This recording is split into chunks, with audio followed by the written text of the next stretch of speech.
You're Prime Minister. One of the first things that might well happen is Nicola Sturgeon comes to you and says, I want a second referendum on Scottish independence. As Prime Minister, you could block that legally, would you? Look, London voted to remain, and we're in a situation where we're leaving. Liverpool and Merseyside voted to remain. So I think that it's important that we actually get we need to get the terms of leaving right, and we've got to have all-party agreement on that. That's a really important part of where we are now. And let's see where we are when because we're talking about something slightly different, because if Nicola Sturgeon wants there to be a second referendum, thinks she can win it, she has to come at the moment to the Prime Minister and say, can I get permission? My question is, do you stop that happening? Well, I don't think she will, because I don't think that there's a majority in Scotland at the moment. We have to concentrate in the interests of the country on getting the terms which we will negotiate leaving right. And that is the immediate thing we all have to do. OK. July 2015, the welfare bill comes to the House of Commons and you abstain. Yep. You abstain on a bill which reduces the cap for families and gets rid of child tax benefits. Why do you abstain on that? We abstained on second reading to see if we could actually get some changes during the passage of the bill through Parliament. We all voted against at third reading. That is a perfectly normal parliamentary process. Jeremy Corbyn voted against it, and you'd have thought that in what he's done all his life. It would be something that you were against.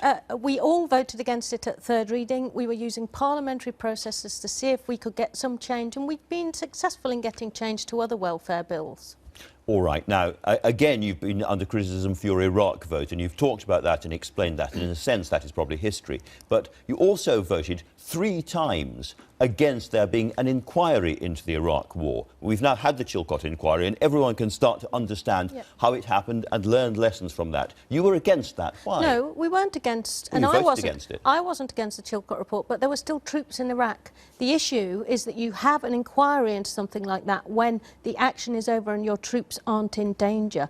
That is why those votes happened. I think we need to learn the lessons of the Chilcot report going forwards to make certain that mistakes that were made over Iraq are never made if we have to contemplate putting our troops into danger again, particularly organising the aftermath properly. So it was a question of timing. You weren't against an inquiry generally. Absolutely. Now, again, there was the vote to go into Libya, and you were in favour of that military action. And when you think about it, it was a smaller event in a way, but we had Iraq as an example, and then we did exactly the same thing in Libya with the same results. We removed a tyrant and we produced chaos. ISIS have moved in. Looking back on that, do you think you wish you had opposed that, as Jeremy Corbyn did at the time? I don't think Libya was actually the same as Iraq. I think you have to be part of international coalitions to make certain that you have the rule of law in the world. Otherwise, so no regrets about that? I mean, we went in and we made things a lot worse. There are no easy answers to these issues, but we are part of an international community via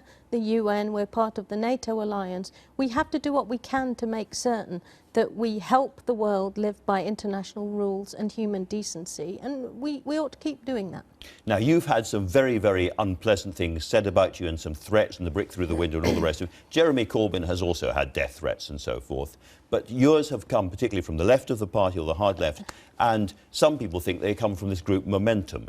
If you were elected leader, would you make joint membership of the Labour Party and Momentum impossible? Look, I think it's important and a good thing that many, many more people have joined the party. We now need to engage them much more in our day-to-day work, and we need to listen to our members. But what's been happening recently isn't the kind of gentler politics that we were promised. We have to stamp it out. It has no place in our political discussions. We've got to keep it comradely, which is why I launched that hashtag, and I'm asking everybody who's involved in the discussions that we're going to be having in the next few months to keep it comradely. You wouldn't crack down on Momentum as such, as an organisation. There is no evidence that Momentum were behind any of these things said. Exactly. Or these I think we need to welcome the involvement of people in politics. That is a good thing. Some people see Momentum as a kind of backdoor through which Trotskyists communists, anarcho-syndicalists, you name it, can come into the Labour Look, Party? I think that there have been some people who were thrown out in the 1990s who've come back into the party, some of whom are behaving in the way we'd expect. Okay. We have to ensure Finally, that our Labour Party membership isn't compromised by that, but that's not about momentum. Finally, and very quickly, you've said that Jeremy Corbyn has lost the support of MPs and therefore should go. If you lose a vote of confidence in your constituency party, will you stand down? The constituency parties have been suspended for this entire election. There are no official meetings going on.